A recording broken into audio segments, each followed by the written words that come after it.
Boa noite. A paz do Senhor a todos, amém? O pastor disse que mudou a minha rota e, de fato, estava em Cabo Frio trabalhando. Eu falei, não, mas eu não fui convidado, eu fui convocado, né? E convocado a gente não... a gente muda a rota, né? Para estar aqui. Acima de tudo, uma honra, um privilégio muito grande poder estar aqui, mas uma responsabilidade muito grande, né? Assumir este púlpito, local que eu tenho estado esses dias sendo alimentado, né, através do púlpito dessa igreja, tenho sido muito abençoado nesse lugar. Deus tem falado poderosamente ao meu coração. Eu espero hoje poder, né, transmitir a palavra de Deus, mas que não seja eu de maneira nenhuma, mas o Espírito Santo a falar ao seu coração nessa noite. Né? Eu estou aqui passando uma temporada aqui em Nova Iguaçu sobre, né, os cuidados do bispo, os cuidados dos pastores aqui da igreja, e hoje aprove ao Senhor me dar esta oportunidade de trazer a palavra. Estou ali com a minha esposa, Renata, pastor Otávio, que pediu para me te apresentar, então você fique de pé aí, levante aí. Eu tenho que fazer isso, porque para eu não correr o risco de ninguém dar uma paquerada, né? E enquanto eu estou aqui preocupado com ela, né? Não, então já garanti aqui, é minha, gente, tá bom? Meus filhos não estão com a sogra, não estão aqui, mas tenho 2 filhos, o João Pedro, de 10 anos, e o Arthur, de 4 anos, são os motivos da minha alegria e também do meu pouco cabelo, né, também. Então, é a minha alegria. Família é bênção, amém, meus irmãos? E o Senhor me agraciou com uma linda família, amém? Convido você a abrir a sua Bíblia na Epístola aos Hebreus, no capítulo 12, uma palavra que Deus colocou no meu coração, quando o pastor Otávio me convidou, eu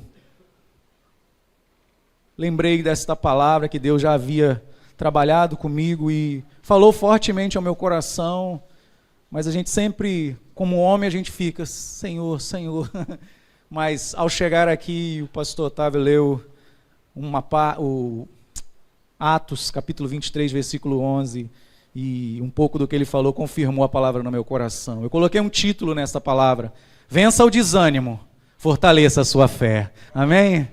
Então eu creio que Deus já está falando aos nossos corações. Ele separou essa noite para tratar conosco através desse tema. A minha Bíblia, talvez você estranhe um pouquinho a versão, é NAA. Né? Talvez você estranhe, mas eu garanto, é a palavra de Deus, então fique tranquilo. Não sei se é costume mudar de posição, em reverência à palavra do Senhor. Epístola aos Hebreus, capítulo 12, versículos de 1 ao 3 apenas. Diz assim: portanto, também nós, visto que temos a rodear-nos tão grande nuvem de testemunhas, livremo-nos de todo o peso e do pecado que tão firmemente se apega a nós, e corramos com perseverança a carreira que nos está proposta, olhando firmemente para o autor e consumador da fé, Jesus, o qual, em troca da alegria que lhe estava proposta, suportou a cruz, sem se importar com a vergonha, e agora está sentado à direita do trono de Deus. Portanto, pensem naquele que suportou tamanha oposição dos pecadores contra si mesmo, para que vocês não se cansem nem desanimem. Até este ponto. Senhor, lida está a tua palavra nessa noite, ó Pai. Eu já te agradeço por tudo que já ouvimos nesse lugar e cantamos a Ti, fomos abençoados pela Tua presença, e cada oração reconhecendo que Teu Espírito está presente em nosso meio, fazendo a obra e operando no nosso meio, meu Pai. Mas agora, Senhor, diante da Tua palavra, nós pedimos, ó Pai, que a Tua graça venha se manifestar entre nós, que a Tua misericórdia venha atuar em nosso meio, Senhor, nos convencendo, Senhor, dos caminhos tortos, ó Pai, e endireitando as nossas veredas, meu Pai, e que possamos, a partir desta palavra, mas acima de tudo, pela atuação do Teu Espírito, sermos reanimados na força do Teu poder, meu Pai.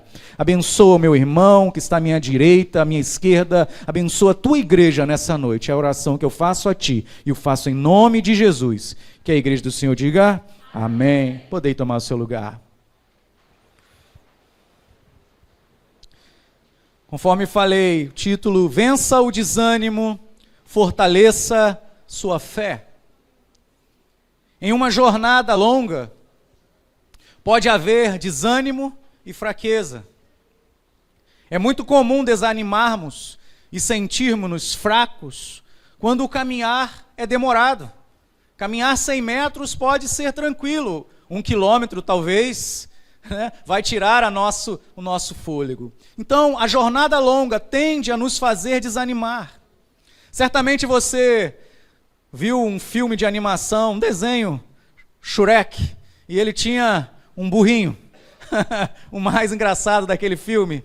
E eu lembro de um dos filmes em que eles estão numa carruagem indo para um reino tão distante. E quando começou aquela jornada, o burrinho estava que era animação pura, mas logo passou-se o tempo, o desânimo estava no seu semblante e repetidas vezes ele falava o quê? Perguntava o quê? A gente já chegou? E mal respondia, ele novamente dizia, a gente já chegou? Eu tenho um burrinho lá em casa. Nesse exemplo, o meu filho, a gente mal sai de casa para passear, mal virou a esquina da rua, ele já perguntou, a gente já chegou? Nem saímos de casa ainda. Talvez você tenha tido essa experiência.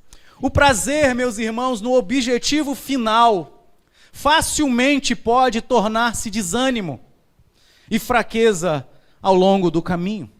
A fé cristã, por vezes, meus irmãos, parece que perdemos o prazer no objetivo final, na volta de Cristo, porque os desafios se tornaram grandes, muito pesados na nossa jornada, no tempo em que nós vivemos. Nós vivemos dias difíceis, amém, irmãos? Dias dificultosos, de jornada muito complicada, na política, no ambiente familiar, no ambiente da escola, em qualquer campo que você vai encontrar muito peso e muita dificuldade, o que nos tira. Se você assistir jornal pela manhã, não faça isso, você não sai de casa. Você vai ficar, é tiro aqui, é garrafamento ali, você não vai sair, mas você tem que sair sim ou não? Mas você desanima se for absorvido por aquela palavra. Nós vivemos dias difíceis. Os judeus que receberam esta carta, meus irmãos, eles estavam vivendo dias muito difíceis, judeus da diáspora, que estavam vivendo longe da região da Palestina, longe da sua terra natal, longe da sua casa, por causa da sua fé, eles estavam vivendo um peso muito grande em suas vidas, meus irmãos, a ponto deles se sentirem cansados, desencorajados por causa dos tempos difíceis. Muitos deles estavam enfrentando perseguições complicadas em sua vida. Muitos deles estavam enfrentando retaliações, perdendo seus empregos, porque professavam uma fé em Cristo Jesus. Muitos deles perderam os direitos civis que eles tinham. Agora eles estavam como indigentes naquela terra, não tinham direitos alguns por causa da sua fé em Cristo. Muitos deles foram expulsos das instituições judaicas. Tempos tão difíceis que estavam levando esses cristãos a pensar em apostatar da sua fé, a desistir da fé.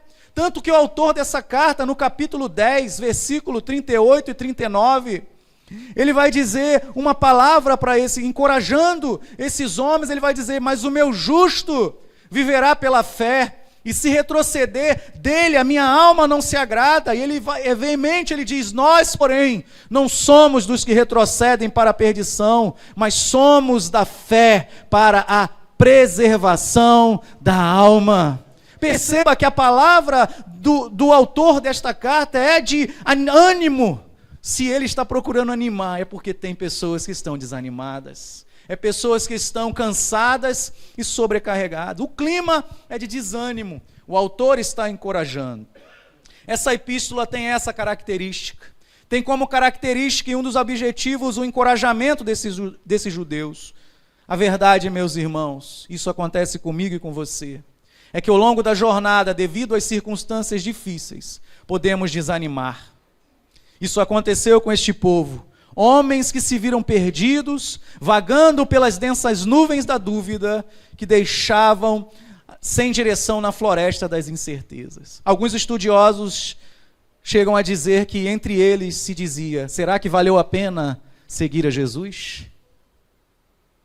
Alguns deles diziam entre si, no meio deles dizia, será que valeu a pena abandonar as raízes de tradição judaicas?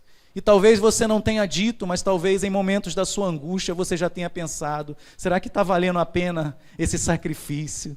Será que está valendo a pena manter uma vida de fidelidade ao Senhor?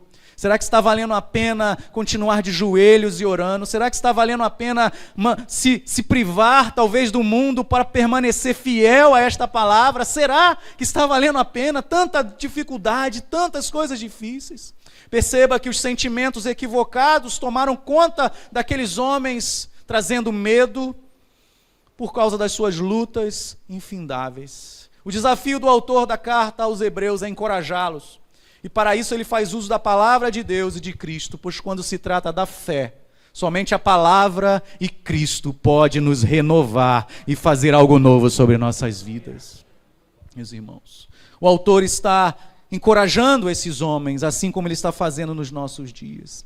Diz uma ilustração que numa floresta, já à noite, pai e filha estavam cercados pela escura mata. A criança insegura pergunta: pai, nós estamos perdidos? O pai prontamente responde: não, jamais estaremos perdidos se soubermos olhar para o alto. Ele aponta para as estrelas e, conhecedor do tipo de navegação, ele se orienta por elas e consegue sair daquela mar. Essa palavra serve para nós também, irmãos. Nós nunca estaremos perdidos se soubermos olhar para o alto. Nós nunca estaremos perdidos se soubermos ler esta palavra e receber o que ela tem para as nossas vidas. Nunca estaremos perdidos.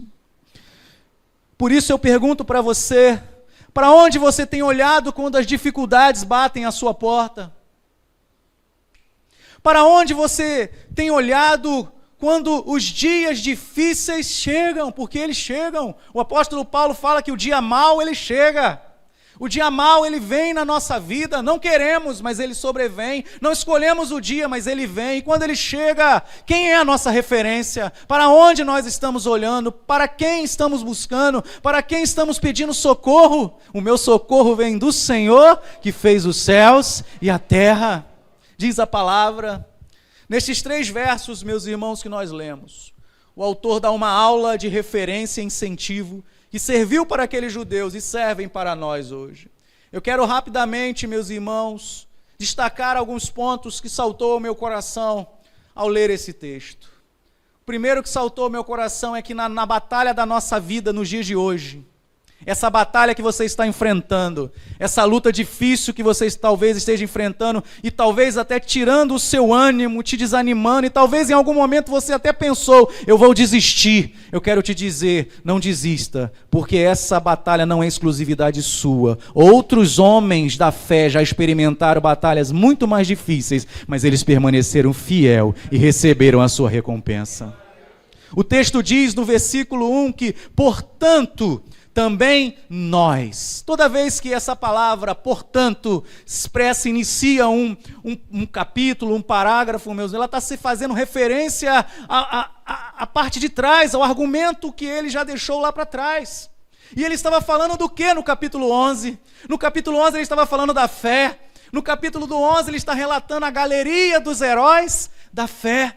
Homens que viveram antes de nós, que enfrentaram desafios grandes, meus irmãos, mas que permaneceram inabaláveis ali na sua fé e alcançaram a sua vitória. Muitos deles até com morte foram mártires, mas eles permaneceram fiéis a Cristo e receberam a coroa da vitória. Alguém disse certa vez que a fé é alguém que foi no futuro e voltou e disse: olha, vai ficar tudo bem. Essa palavra, meus irmãos, dessa galeria dos heróis da fé, é esse recado para nós, é alguém que foi lá na frente, esses homens que já foram lá na frente por causa da fé e deixaram um relato de sua vida dizendo para você nessa sua situação: oh, Deus está contigo, vai ficar tudo bem. Vai ficar tudo bem na sua família, vai ficar tudo bem ali na sua casa, vai ficar tudo bem, calma. Acalma o seu coração, essa dificuldade não é exclusividade sua, outros homens já enfrentaram. Esse verso número 1 do capítulo 12 nos remete a uma arena, aonde os corredores correm uma maratona, sendo assistidos e testemunhados por homens. Versículo 1, portanto, também nós, visto que temos a rodear-nos tão grande nuvem de testemunha, livremo-nos de todo o peso e do pecado que tão firmemente se apega a nós, e corramos uma maratona com perseverança a carreira que nos está proposta. Nós estamos sendo assistidos pela fé desses homens, mas eles não estão ali para nos julgar. Esse relato não está aqui para te condenar. O relato desses homens que vai falar que pela fé, meus irmãos, Abel ofereceu um excelente sacrifício. Enoque não passou pela morte, mas foi transladado. Abraão obedeceu, peregrinou em terra estranha, passou pela prova com seu filho Isaque. Sara, com 90 anos, deu à luz a um filho. Moisés tirou o povo hebreu do Egito. Isso foi fácil, meus irmãos? Que peleja na vida de Moisés.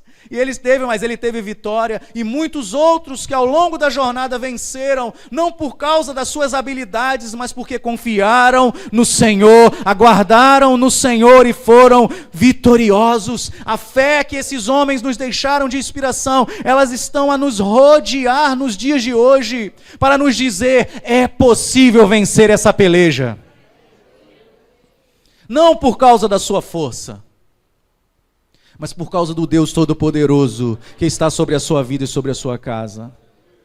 Por causa do Deus que abençoou Abel, por causa do Deus que abençoou Moisés, esse mesmo Deus está agindo em nossos dias. Oramos por milagre, o mesmo Deus que operou milagre no passado é o que opera nos dias de hoje. Não há o que duvidar. Portanto, temos que ter essa confiança. Testemunho desses homens nos dizem, é possível.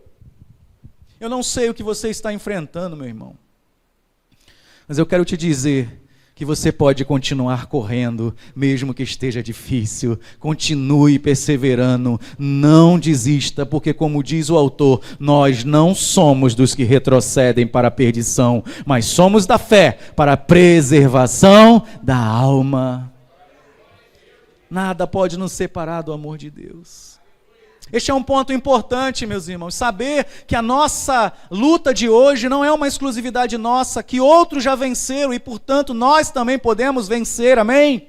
Mas isso nos remete a um segundo ponto, que a nossa fé exercida hoje na dificuldade que nós estamos enfrentando, também vai servir de inspiração para outros ali na frente.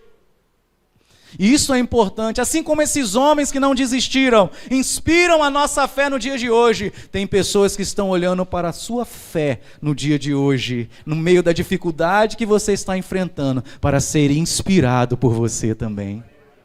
O texto lá em Salmos 145, versículo 4, vai dizer que uma geração louvará outra geração, as tuas obras, e anunciará os teus poderosos feitos. Que maravilha, meus irmãos! Existem pessoas que contam com a sua fé. Nós não podemos, nesta corrida da vida, nesta corrida espiritual, nós não devemos estar correndo apenas por nós mesmos. Nós estamos correndo também por causa de outras pessoas que estão nos observando, por causa do mundo que te observa. Você é a Bíblia que ele está lendo. Se às vezes o cristão às vezes tem dificuldade de ler a Bíblia, o ímpio vai ler. Então qual é a Bíblia que ele está lendo? É o seu testemunho, é o seu testemunho lá fora, é aquele seu amigo de trabalho que te observa todos os dias, quietinho, olha ali, ó, ele é crente, como é que ele reage a tal e tal situação, olha ali, ó, está passando uma prova na casa, vamos ver como é que ele reage. Não é assim, meus irmãos? É assim, nós somos assistidos, não é aquele coisa horrorenda que passa na televisão Big Brother, não, mas nós estamos sendo assistidos, e nós estamos sendo assistidos para a glória de Deus. Para a glória deles. A nossa fé deve inspirar outros a seguir a Cristo. E nós precisamos de 3 coisas que nesse versículo vai dizer, meus irmãos. Primeiro, nós precisamos se livrar do peso. Que peso, pastor? Os competidores que corriam naquelas maratonas, eles treinavam com pesos amarrados em suas pernas para fortalecê-las. Mas no dia da corrida, Não valia a pena. Eles tiravam aqueles pesos para que o exercício que eles fizeram, o treinamento agora pudesse valer a pena na corrida. Muitos deles às vezes se despiam, meus irmãos, porque a roupa às vezes estava atrapalhando. Eles corriam porque eles queriam terminar aquela jornada, aquela maratona, meus irmãos. Nós também, meus irmãos, precisamos nos livrar do peso que está nos atrapalhando, do peso que está nos atrasando, nos enfraquecendo. E existem muitas coisas, mas uma das coisas que nós precisamos abandonar é o medo. O medo, a primeira coisa que os tempos difíceis fazem em nossa vida é nos colocar medo. Olha, quando começa a ouvir aquele apito lá na empresa, você já viu? Que a barca vai passar, o que acontece com você? Medo. Será que eu estou nessa lista aí? Será que eu estou dentro dessa arca aí que vai passar? Será? Essa arca ninguém quer, né? Essa arca aí não. Mas às vezes o medo, quando ouvimos falar de enfermidade, olha, o Covid está voltando, olha, a dengue, o que bate no nosso coração muitas das vezes? Medo. Quando tempos difíceis vêm, mas nós precisamos abandonar o medo. A palavra de Deus vai dizer que o verdadeiro amor lança fora todo medo. Não é um medo só, todo um medo. Nós precisamos também, irmãos, se ver livre e abandonar algum peso, que é peso de rancores e mágoas. Não há como trilhar um caminho cristão, trazendo no nosso peito e no nosso coração mágoas com coisas do passado. Isso nos aprisionam, contra pessoas, contra um pastor, contra um amigo. Não carregue isso no seu peito. Você que está se enfraquecendo, é sua fé que está limitada. Abra mão desta mágoa, troque para o Senhor por sentimentos de paz, sentimentos de amor. Por mais difícil que seja, se livre deste peso. Nós precisamos nos livrar, meus irmãos, de tudo aquilo que desagrada o Senhor e que muitas das vezes é peso na nossa vida. Ele mesmo disse: vinde a mim, você que está cansado e sobrecarregado, eu vos aliviarei. Troque com o Senhor o seu fardo, deixa lá o seu rancor e Ele vai te dar paz, deixa lá o seu rancor e Ele vai te dar amor, Ele vai te dar graça, Ele vai te dar misericórdia. Nós precisamos nos livrar do peso que diariamente nos atrasa. Analise o seu coração, meu irmão.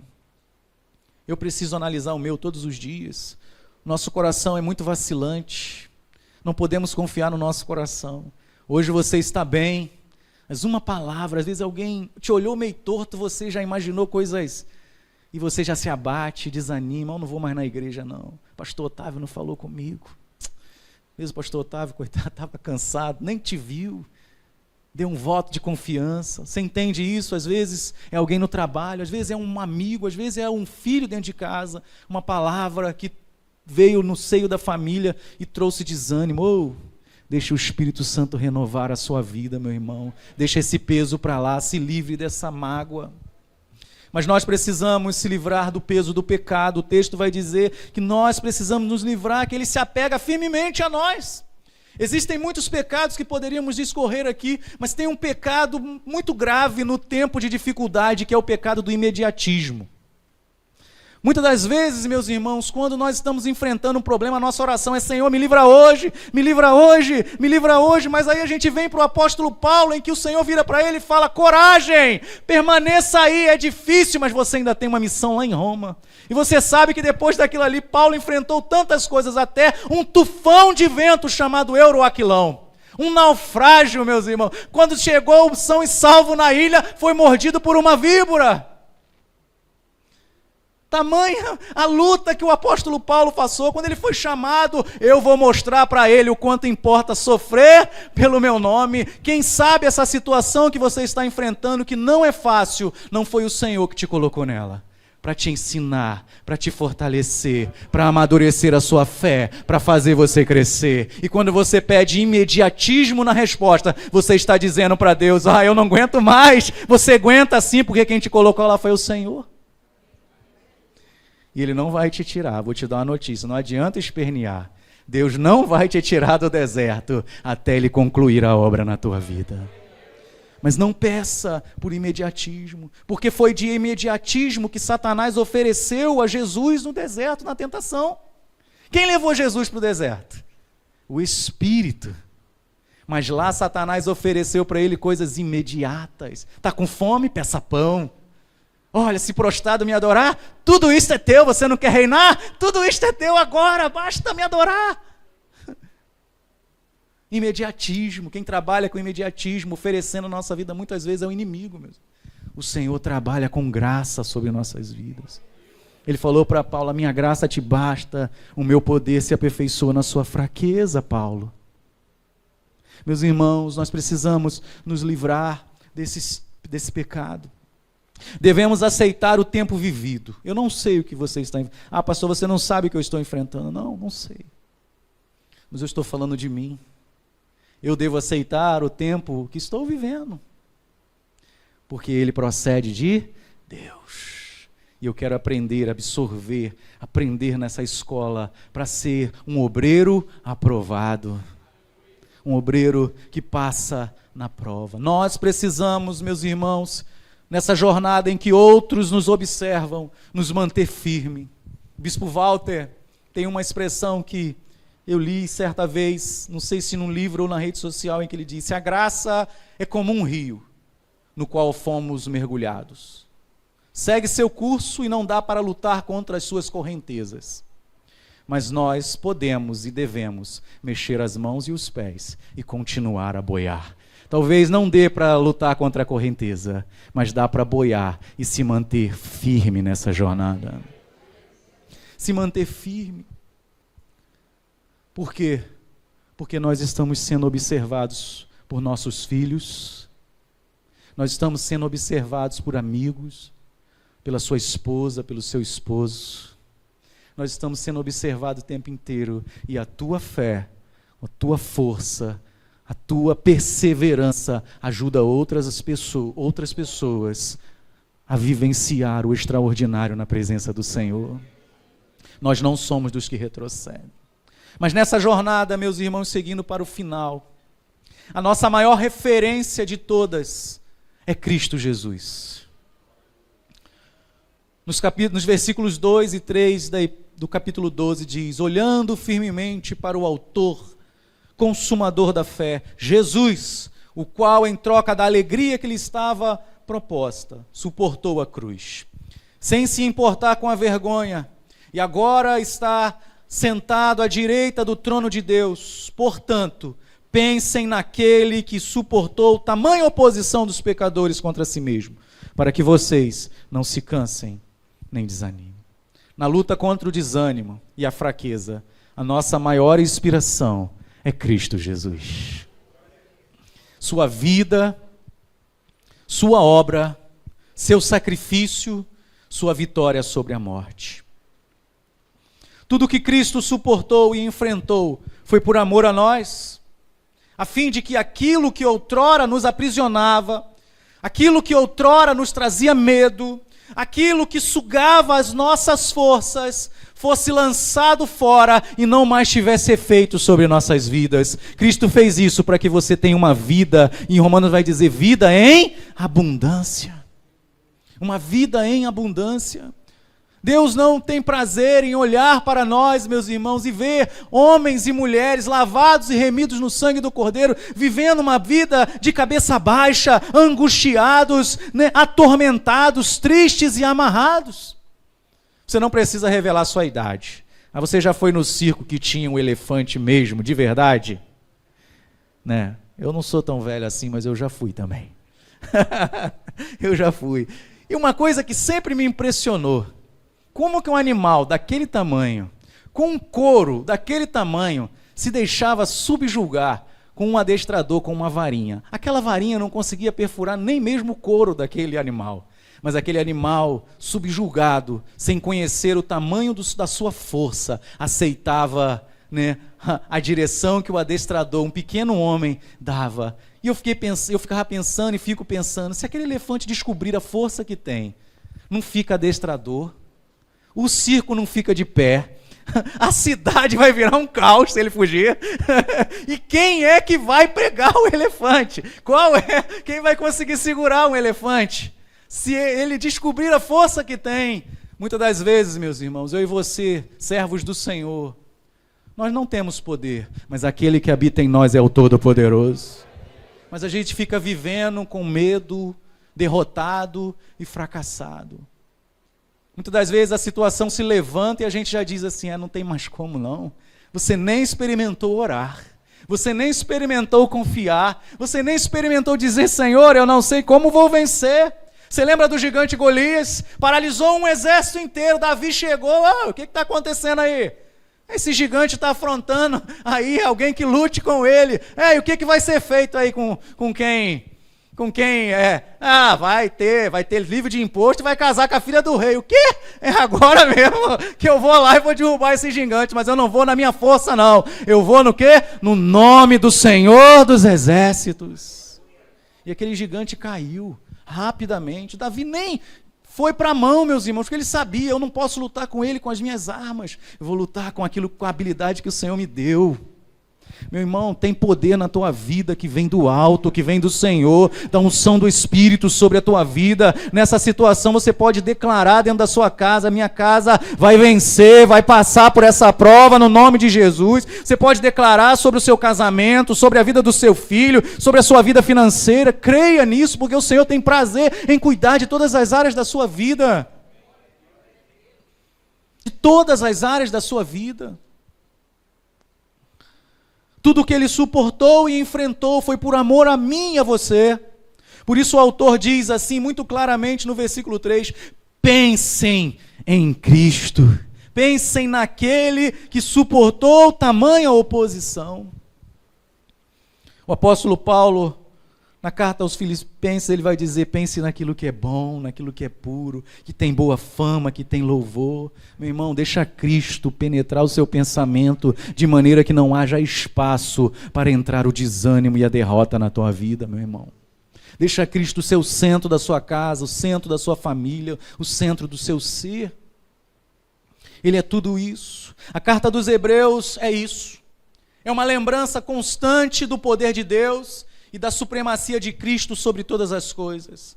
É a apresentação daquele que os heróis da fé aguardaram, não viram, mas com expectativa morreram, mas foram para a glória, aguardando o Senhor na certeza de que Ele viria. Não veio no tempo deles, mas eles já desfrutavam daquela expectativa maravilhosa.